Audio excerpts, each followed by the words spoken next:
एक घने जंगल में ऊंची पेड़ों और जीवंत हरियाली के बीच एक दुष्ट जादूगर वृत्रासुर नामक व्यक्ति रहता था।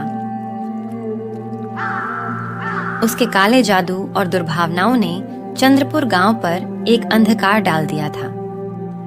वर्षों तक लोगों ने उनके शासन काल में बहुत ही पीड़ा और यातनाएं को झेला है, क्योंकि वृत्रासुर ने गांव को अपने अधीन कर लिया था। चंद्रपुर की दिल एक साहसी युवती लीलावती रहती थी, जिसको अपने लोगों को और दुख झेलते देखने की सहनशीलता खत्म होती जा रही थी। अपने गांव को वृत्रासु के अत्याचार से मुक्त करने के लिए उसने विशेषज्ञ महर्षि ऋषि पार्थ की मार्गदर्शन प्राप्त करने के लिए यात्रा की। आशा से भरपूर हृदय और मौसमी हवाओं से बलपूर्वक लीलावती ने जंगल में यात्रा की, खतरनाक बाधाओं को पार किया और राह में दिलचस्प प्राणियों से मिलते रहे।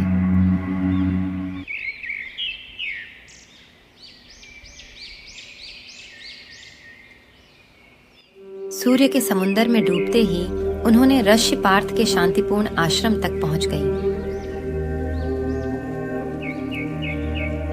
गुरुदेव महर्षि को लीलावती ने दुराचार वृत्रासुर के दुष्ट जादू और उसके गांव के लोगों की दुखद पीड़ा की कथा कहकर सुनाई। कृपया मुझे बताएं कि दुष्ट जादूगर को पराजित कैसे किया जा सकता है और चंद्रपुर के लोगों की नर्क भरी जीवन में समृद्धि कैसे लाई जा सकती है। ऋषि पार्थ वृत्रासुर को क्रूरता को सुन सहम गया। दया और सहानुभूति से भरी हुई आंखों के साथ ऋषि पार्थ ने अपनी बुद्धि दिखाई। लीलावती, तुम्हारी हृदय की शुद्धता और अड़चनों को परास्त करने की अक्षमता तुम्हारी सबसे बड़ी ताकत होगी।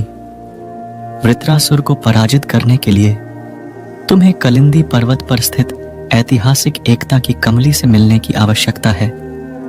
उसके पंखों में शक्ति है जो जादूगर की अंधकार जादू को तोड़ सकती है। नई उम्मीद के साथ लीला ने कलिंदी पर्वत की खतरनाक चढ़ाई पर अपनी यात्रा प्रारंभ की।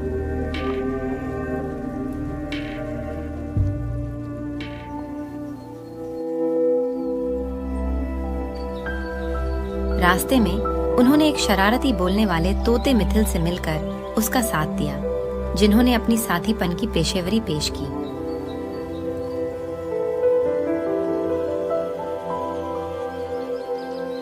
साथ में उन्होंने पर्वत की खतरनाक राहें को खोज करते हुए उसकी हिमालयी पर्वत शिखर तक पहुंचाया और जादूगर की शातिर मंदा, जोरी और उनकी शक्तियों के सामना किया, जो उनकी साहस और बुद्धि की परीक्षा की।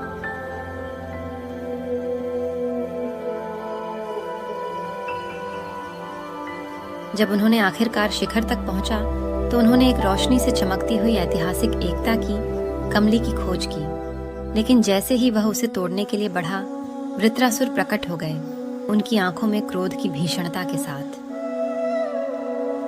तो तुम मेरी चुनौती लेने का साहस करती हो? तुम यहाँ से चली जाओ, नहीं तो इसकी सजा पूरी गांव को मिलेगी। लीलावती ने उच्चारण किया।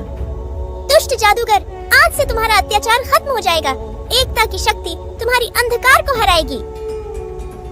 एक बड़ी लड़ाई शुरू हो गई। जादू और साहस का मुकाबला हुआ। मिथिल की चालाक व्यवस्थाओं और लीलावती के अटल स्वागत के साथ उन्होंने वृत्रासुर का ध्यान टूटने से बचाया।